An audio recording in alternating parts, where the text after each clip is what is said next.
দেখি নাই তোমারে কোনদিন, তবুও হৃদয়ে অমনি। দেখি নাই তোমারে কোনদিন, কোনদিন কোনদিন কোনদিন।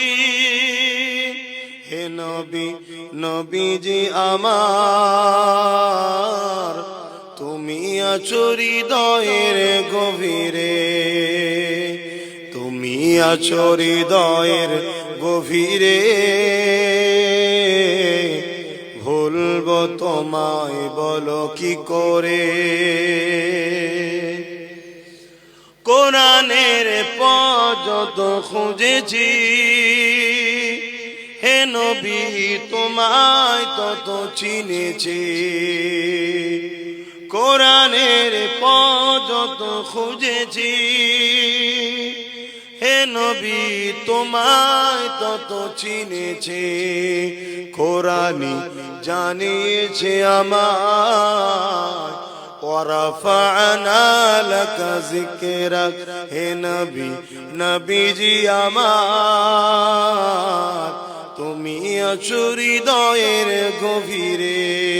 আল্লাহুম্মা সাল্লি আলা।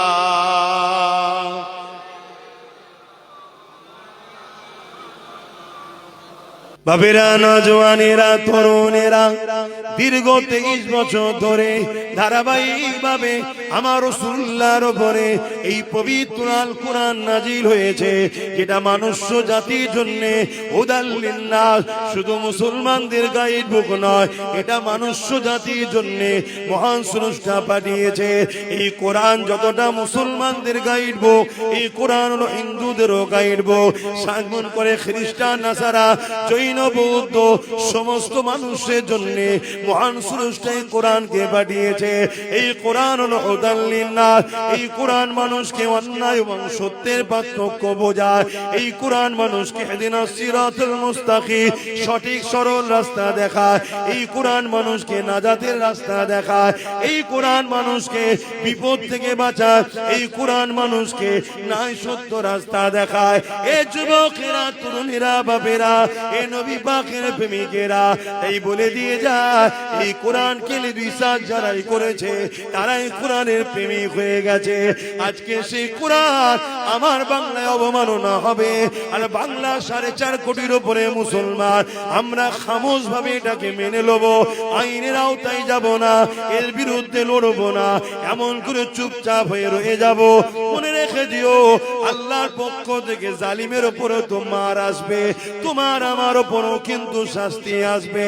এই মনে রেখে দিও, যে সরকার বলেছিল বিজেপির হাত থেকে বাঁচার জন্য আমাকে সাপোর্ট করো, আজ যখন বিজেপির কোন নেতা ইসলামের উপরে আঘাত দেয়, কোরআনের উপরে মিথ্যাচার করে, তোমার আমার উচিত তো সেই সরকারকে চাপ দেওয়া, অবিলম্বে তুমি একে বন্দী করো।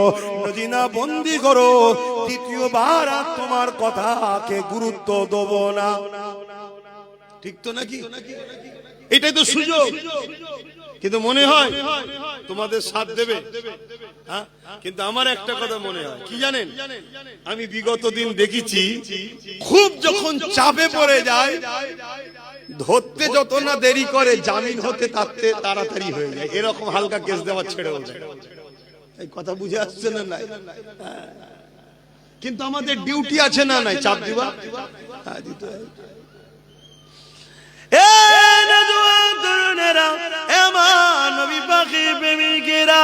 এই দুনিয়ার উপরে আজ আমরা সহজে মসজিদ পেয়েছি, সহজে মাদ্রাসা পেয়েছি, সহজে দ্বীন ইসলাম পেয়েছি, সহজে কোরআন পেয়ে গেছে।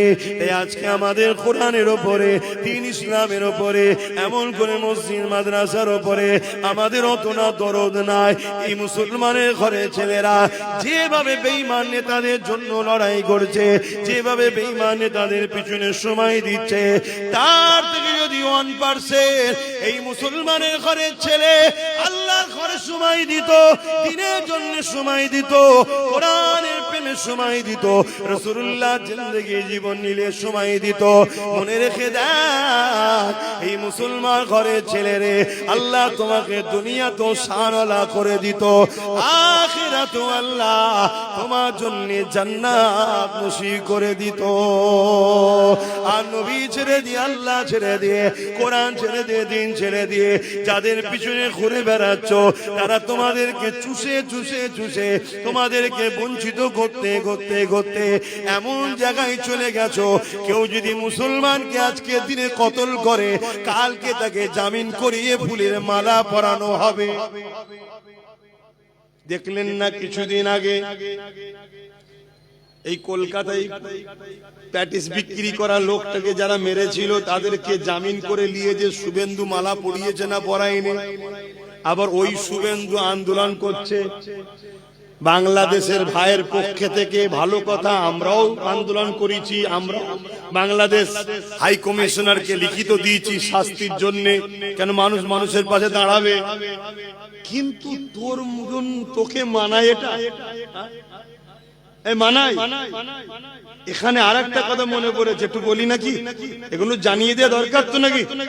আজকে এই বাংলায় বাংলাদেশি কেউ হত্যা হয়েছে, তার আন্দোলন হচ্ছে।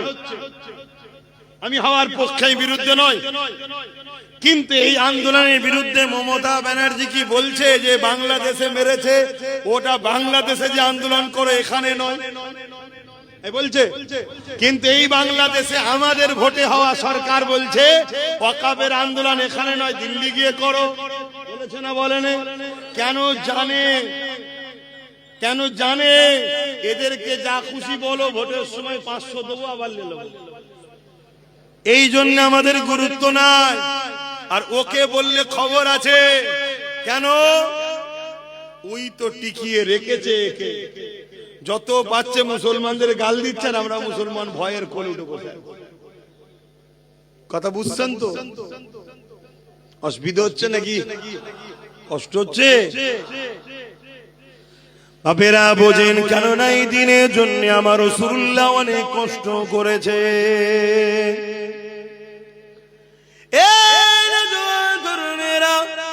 আল্লাহ নবী যখন 1500 বছর আগে 570 খ্রিস্টাব্দে মক্কা জমিনে যখন নবী আমার আগমন করলে, আল্লাহ নবী বড় হতে লাগলে, বড় হয়ে দেখতে লাগলেন মক্কার বাপগুলো নিজের মেয়েগুলোকে জেন্ত জেন্ত পুঁতে দিতে লেগেছে।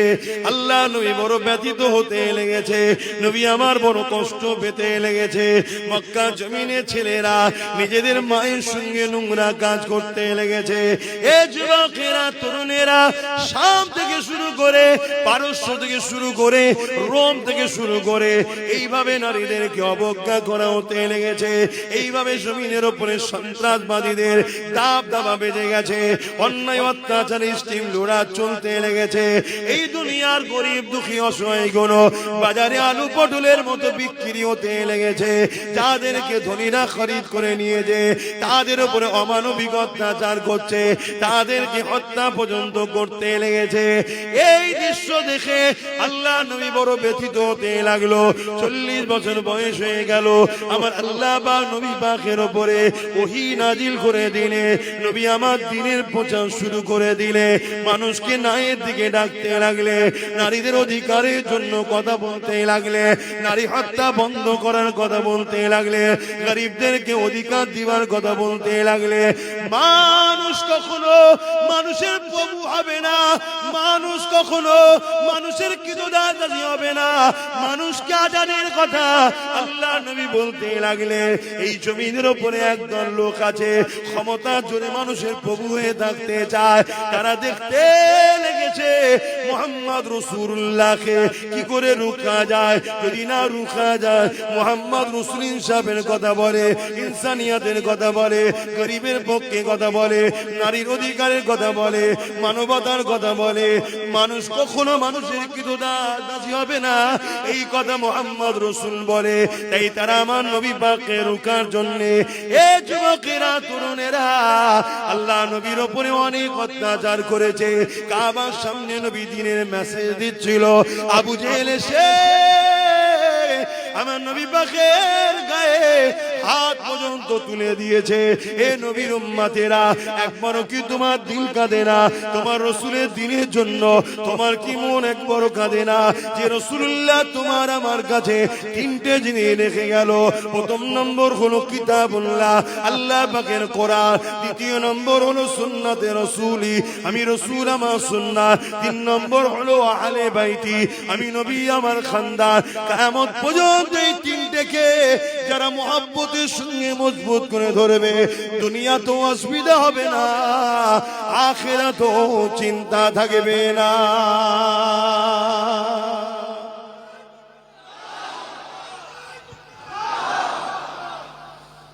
একবারও কি আমাদের মনে পড়ে না যে রাসূল ছাড়া আমরা জান্নাত যেতে পারবো না? সেই নবীর দ্বীনের জন্য কি করলাম? এর দলের জন্য, ওর দলের জন্য, তার দলের জন্য কি না করছি আমরা? আমার রাসূলের দ্বীনের জন্য কি করলি? ও তো ভাবেন, যদি না আজ ভাবেন আল্লাহ ছাড় দিয়েছে, ছেড়ে তো দেয়নি, কাল কিন্তু কঠিন বিপদে পড়বেন, কিয়ামতে কঠিন বিপদে পড়বেন। এবং দুনিয়ায় এত কিছু হচ্ছে দেখে শিখছেন না? প্যালেস্টাইনে কি হলো, সুদানে কি হলো, ইরাকে কি হলো, লিবাননে কি হলো, চাসনিয়ায় কি হলো, বসনিয়ায় কি হলো, আমার দেশে কি হচ্ছে দেখছেন না? দিনকে দিন বেড়েই চলেছে, বেড়েই চলেছে। এখনো সময় আছে, এখনো সময় আছে। কোন ধর্মের বিরুদ্ধে আমাদের লড়াই নয়, আমাদের লড়াই মানবতার পক্ষে, সন্ত্রাসবাদদের বিরুদ্ধে। এই লড়াইয়ের দরকার আছে না নাই? এই লড়াই তো কোরআন করতে বলেছে, এই লড়াই তো করা আমাদের জন্য ফরজ। নামাজ যেমন ফরজ, ঠিক তেমনি মানবতার পক্ষে, ইনসাফের পক্ষে, ইনসানিয়তের পক্ষে লড়াই করো। আর জঙ্গিবাদ, সন্ত্রাসবাদ, মানবরূপী পশুদের বিরুদ্ধে লড়াই করো। এটা আমাদের জন্য দায়িত্ব আল্লাহ দিয়েছে না দেয় না? জানেন দিনটাকে আমরা দিনকে মসজিদের মধ্যে সীমাবদ্ধ করে দিয়েছি, মাদ্রাসার মধ্যে সীমাবদ্ধ করে দিয়েছি। আমরা সব ছেড়ে দিয়ে বসে আছি। যাকাত তুলেছে, মাদ্রাসা বানিয়েছে। একবারও ভাবেনি যে আমাদের আইএস, আইপিএস, জজ, ডিএম এর জন্য স্কুল কলেজও দরকার ছিল? এটা ভাবেনি। শুধু যাকাত তুলেছে আর মাদ্রাসা বানিয়েছে। অথচ যাকাতের টাকা মাদ্রাসায় হয় না। যাকাতের টাকায় মাদ্রাসা, জোরে বলুন, এতিমখানা হয়, যেখানে সম্পূর্ণ এতিম থাকবে, তাদের থাকার জন্য ঘর হয়, আর এতিমদের পড়াশোনার জন্য যাকাত দেওয়া যায়। কেন? মাদ্রাসা গরিব নয়। মাদ্রাসা, এই রাসূল গরিব নাকি? রাসূলের যাকাত চলে, যাকাত মসজিদে চলে, তাহলে মাদ্রাসাতেও চলে না। এগুলো তো জানি না।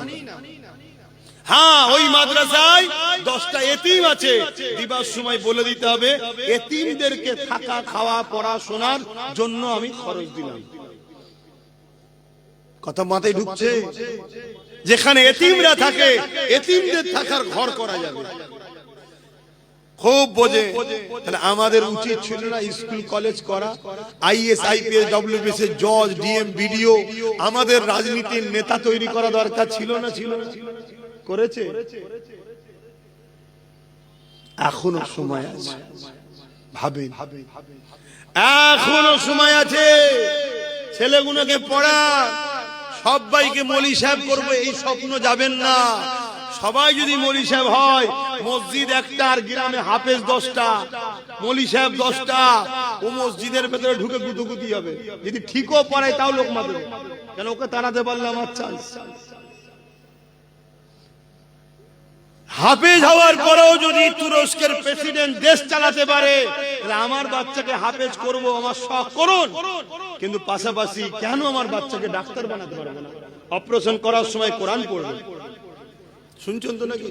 কেন আমার বাচ্চাকে আইপিএস, আইএস, জজ, ডিএম, বিডিও বানাতে পারবো না? আমার বাচ্চা ডিউটি করবে, কোরআন পড়বে। কথা কিছু মাথায় ঢুকছে না? ঢোকে না? আমাকে বেকার মনে হচ্ছে? বড্ড বেশি বকছি না? এই বছরটা বুকে নিয়ে কি করব? ভালো লাগছে? খুব ভয়ানক সময় আসছে, বিশাল যুদ্ধ হবে আগামী দিন। তোমাদের তো খেয়ালই নাই, তৈরি হচ্ছ কি গো? আমি ভয় খাওয়া ছেলে না, ক্যামেরার সামনেই বলছি, বিশাল বড় যুদ্ধ হবে। তৈরি হচ্ছ তোমরা? তৈরি হও, তৈরি হও। আর এই তৈরি হওয়াতে যা হতে হয় সব হতে হবে, কিন্তু একটা আমার পক্ষ থেকে দাওয়াত দিয়া রইল, সেটা হলো এটাই, ছেলেগুলোকে না খেয়ে হলো শিক্ষিত করো, আইএস আইপিএস জজ ডিএম এর লাইনে ঢুকাও। বারবার বলে যাচ্ছি, এই যুদ্ধ কিন্তু বিরাট ভয়ানক যুদ্ধ হবে।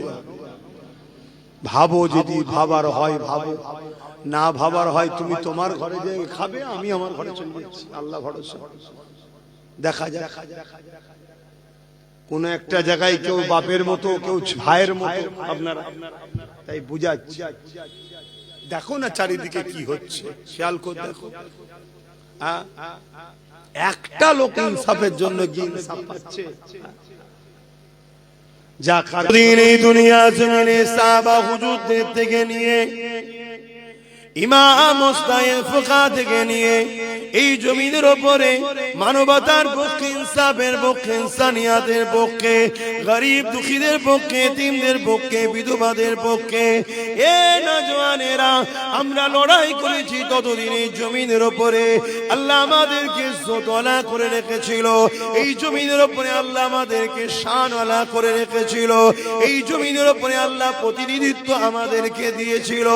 কিন্তু যেদিন থেকে আমরা কোরআনের বিরুদ্ধে চলে গিয়ে আমরাই বেইনসাফি করছি, আমরাই জালিমের দলে মিশে গেছি, আমরাই শারাফির দলে মিশে গেছি, আমরাই চরিত্রহীনদের সঙ্গে দল করছি, সেই দিন থেকে আল্লাহ ওই জালিম চরিত্রহীন সমাজ বিরোধী নারী দেহ শোষণকারীদের আল্লাহ পাক আমাদেরকে তাদের পায়ে জুতো বানিয়ে দিয়েছে। দেখো আমাদের অবস্থা কোথায় এখন। কি শুনছেন?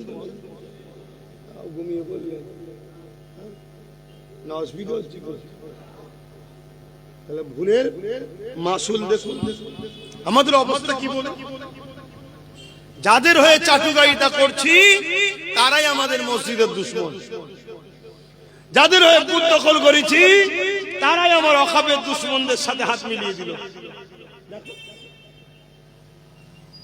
কি কথা মিলছে তো নাকি? যাদের হয়ে ভাই ভাই মারপিট করেছি, নিজের কওমের মেয়ের নামে, বেটির নামে, মায়ের নামে মিথ্যাচার ছড়িয়েছি, নিজের কওমের ভাইয়ের ঘর ভেঙেছি, নিজের কওমের ভাইয়ের দোকানকে নষ্ট করেছি, যে বেঈমান মুশরিক গুলোর জন্য আজকে দেখুন তারাই আমাদের দুশমন হয়ে দাঁড়িয়ে গেছে। আমরা জলসা করতে গেলে তারা বলে হবে না, আমরা আমার গ্রামে আমার পয়সায় কাজ করবো বলবে হবে না, আমি আমার জায়গায় মসজিদকে বড় করব বলবে হবে না, আমি আমার পয়সায় মাদ্রাসা করব বলবে হবে না, আমি আমার পয়সায় দিন করব তাও বলবে হবে না। তোদের কমিটি কই? কমিটির ছেলে কই? কমিটি কই? এই লোকটা উঠলো কি করে? এবার বয়স্ক মানুষ, আমি কিছু বলবো এখানে এতগুলো ক্যামেরা হচ্ছে, বলে দেখে তো হুজুরের ছেলে অপমান। আরে আল্লাহ ও রসুলের কথার বীজখানে কারো কথা চলে না? কথা মাথায় ঢুকছে না? ঢুকে না? ও সাদা মাটা লোক নাই, বেচারি বোঝে না। তোমাদের তো কমিটির মানুষের তো খেয়াল রাখা দরকার। ও ঘন ঘন আসা হয়ে গেছে না? ঠিক আছে, সামনে বছর যেও, সামনে বছরে তোমাদের তো খেয়াল রাখা দরকার। এই এতগুলো সব ক্যামেরা রেডি বসে আছে, এইটা তো কেউ কেটে ছাড়বে। এই দেখো তোমাদের পীর আওলাদের মনে কত অহংকার, কত মিজাজ। দেখো এটা অহংকার মিজাজের ব্যাপার নয়। আল্লাহ ও রসুলের কথার বীজখানে অন্য কেউ এলে, বাপ মা এলেও তার কথা চলে না। কথা বুঝে আসছে না? সেই জ্ঞান বিবেক বুদ্ধি তোমাদের নেই। এইটা তো কমিটিকে খেয়াল রাখতে। কি কথা বলছিলাম ভুলে গেল? বলেন কি কথা বলছিলাম?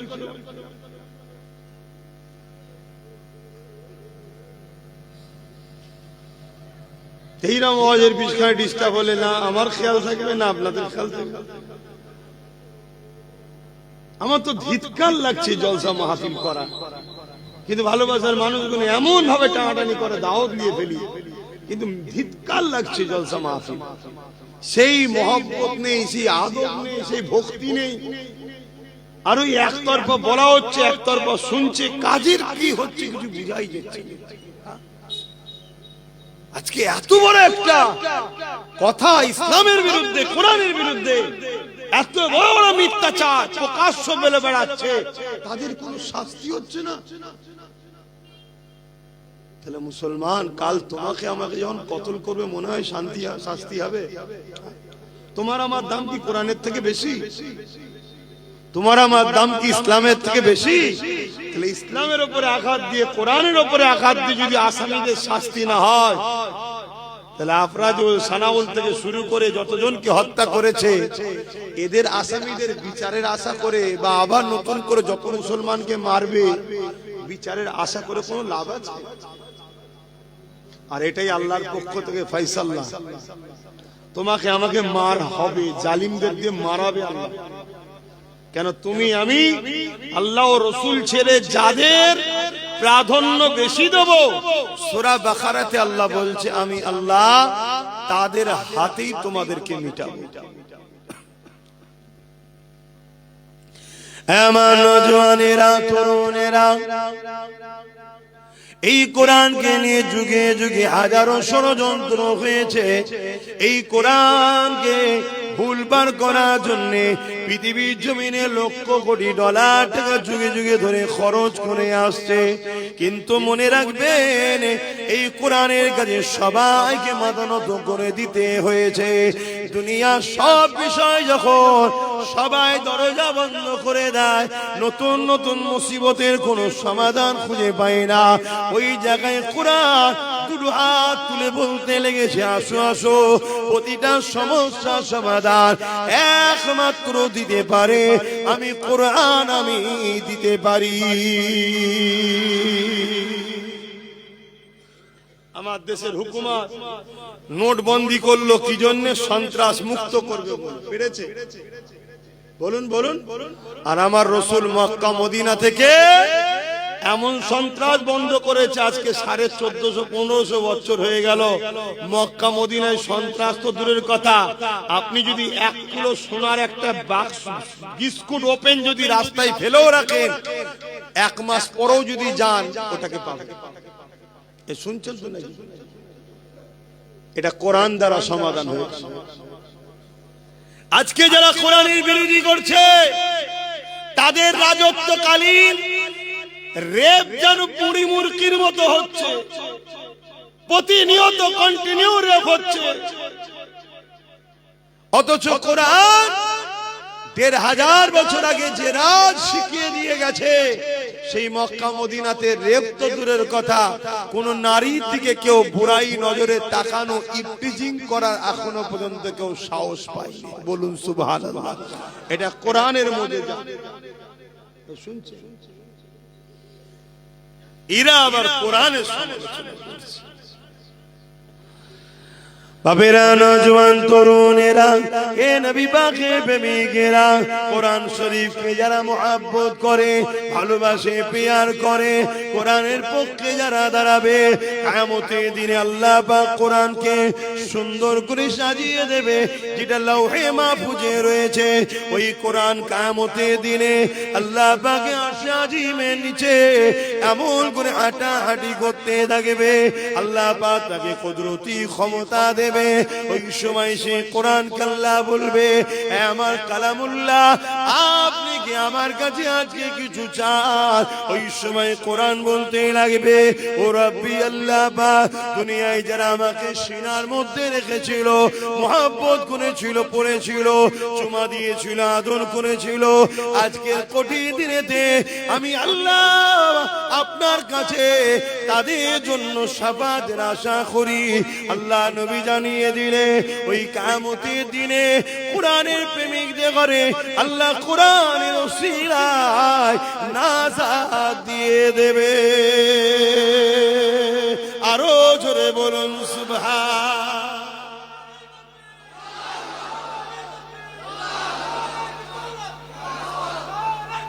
আল্লাহ, তাহলে সেই কোরআনের পক্ষে আমাদের দাঁড়াতে হবে না হবে না? এটা আল্লাহর পরীক্ষা। আল্লাহ কোরআনের হেফাজত করবে, কোরআনের দুশমনের বিচার আল্লাহ করবে। কিন্তু আমরা কোরআনের পক্ষে না দুশমনের পক্ষে? কোরআনের যদি পক্ষে হও তাহলে প্রত্যেকটা গ্রামের পক্ষ থেকে গণস্বাক্ষর করে কোরআনের বিরুদ্ধে যে মিথ্যাচার করেছে তার বিরুদ্ধে নিজ এলাকা থানাতে ডায়েরি কেস করা দরকার আছে না? এটা প্রথম স্টেপ। কমসে কম যে ক্ষমতাটা এখন আছে সেটা প্রয়োগ করো। পাশাপাশি এই কেস করার পর রাজ্য প্রশাসন যদি এই সন্ত্রাসবাদীর বিরুদ্ধে ব্যবস্থা না নেয় তাহলে প্রতিটা গ্রাম থেকে উচিত এই রাজ্য সরকারকে ফেলে দিয়ে এমন সরকার আনা দরকার যে কোরআন মানে না তার বিষয় কমসে কম কোরআন ও বা কোন ধর্মের বিরুদ্ধে বাংলায় যেন কোনো কেউ মতনৈক্য করতে না পারে, করলে যেন তার বিরুদ্ধে আইন তৈরি করে। যেমন কেরল সহ তামিলনাড়ু সহ বিভিন্ন জায়গায়, কর্ণাটক বিভিন্ন জায়গায় আইন তৈরি হচ্ছে। কোন ধর্মের বিরুদ্ধে কেউ কথা বললে তাকে সঙ্গে সঙ্গে জেল দেওয়া হবে, ফাইন করা হবে। এরকম একটা আইন হওয়া দরকার আছে না নাই? তবে আমায় যদি বিশ্বাস করো, আল্লাহ যদি কখনো আমার ভাইকে ক্ষমতায় নিয়ে আসে আমি তাকে বলবো আইনটা কর। কেন গণতান্ত্রিক দেশে আইনটা হওয়া অবশ্যই দরকার। কেন এই দেশের খাঁচা ধাঁচাকে বাঁচাতে গেলে এই আইন হওয়া দরকার, শুধু কোরআন নয়। আমার কাছে যেমন কোরআন প্রিয়, অন্য ধর্মগ্রন্থ তার কাছে প্রিয় হতে পারে না। তাই কারো বিরুদ্ধে, কোন ধর্মগ্রন্থের বিরুদ্ধে কেউ বললে, কোন ধর্মগুরুর বিরুদ্ধে কেউ বললে তার বিরুদ্ধে আইনত ব্যবস্থা, মামলা হওয়া দরকার। সংবিধানে আছে কিন্তু সরকার লাগু করছে না। কেন সরকারও ভেতরে ভেতরে কোরআনের বিরুদ্ধে। কেন সরকারও বলেছিল কোরআন মিটে যাবে, আমার উন্নয়ন মিটবে না। তাহলে যদি আমরা কোরআনের পক্ষে হই তাহলে এই দুটো প্রমাণ আমাদেরকে দেয়া দরকার আছে না? প্রথম কথা, প্রত্যেকটা গ্রামবাসী, গ্রামের মানুষ বসে হেডিং তৈরি করে, যে থানার অধ্যুষিত এলাকায় আপনারা আছেন, এবং গণস্বাক্ষর হাজার হাজার মা বোনেদের স্বাক্ষর করে জমা দেন। এবং তাতে লেখা থাকবে অবিলম্বে যদি রাজ্য সরকার উপযুক্ত ব্যবস্থা না নেয় তাহলে আমরা আগামী দিন ব্যবস্থা নিতে বাধ্য হব। কথা বুঝে আসছে? এভাবে যদি বাংলার প্রত্যেকটা গ্রাম থেকে জমা পড়ে, এখানে দুটো দেখার বিষয় আছে। একটা হলো আমরা এত সংখ্যা হওয়ার পরও আইন আমাদের হাতে না থাকার দরুন সংখ্যাতে কোনো পাওয়ার আছে না নেই এটাও বোঝা যাবে।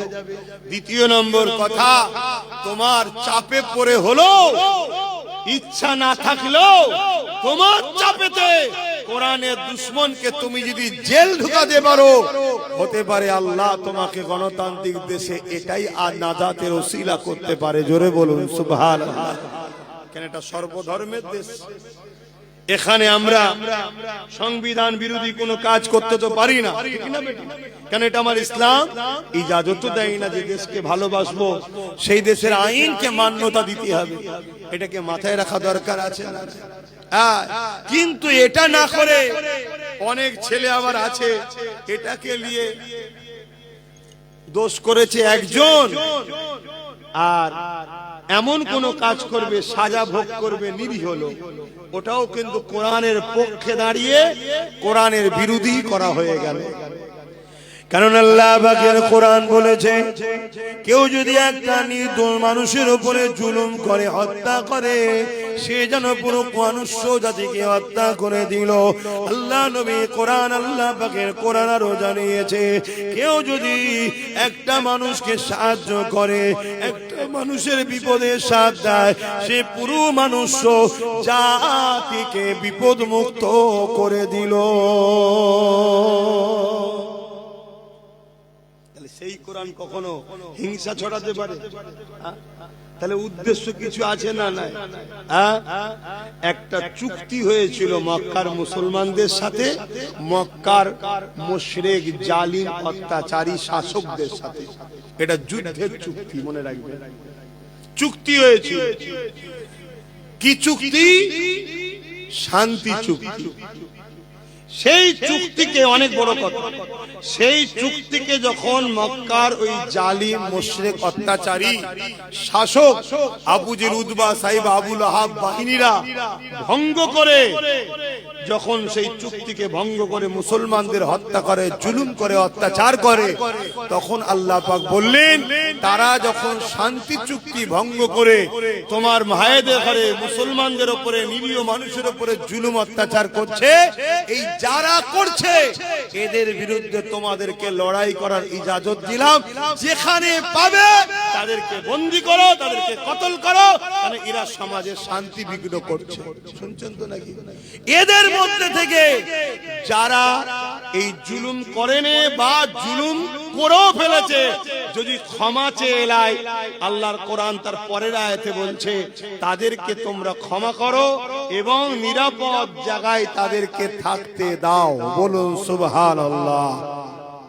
ধরুন আমাদের দেশে একটা চুক্তি হয়েছে, একটা ইন্ডিয়া, ভারত, একটা পাকিস্তান ভাগ হয়েছে, তো চুক্তি হয়ে গেছে, এদিকটা তোর, এদিকটা আমার।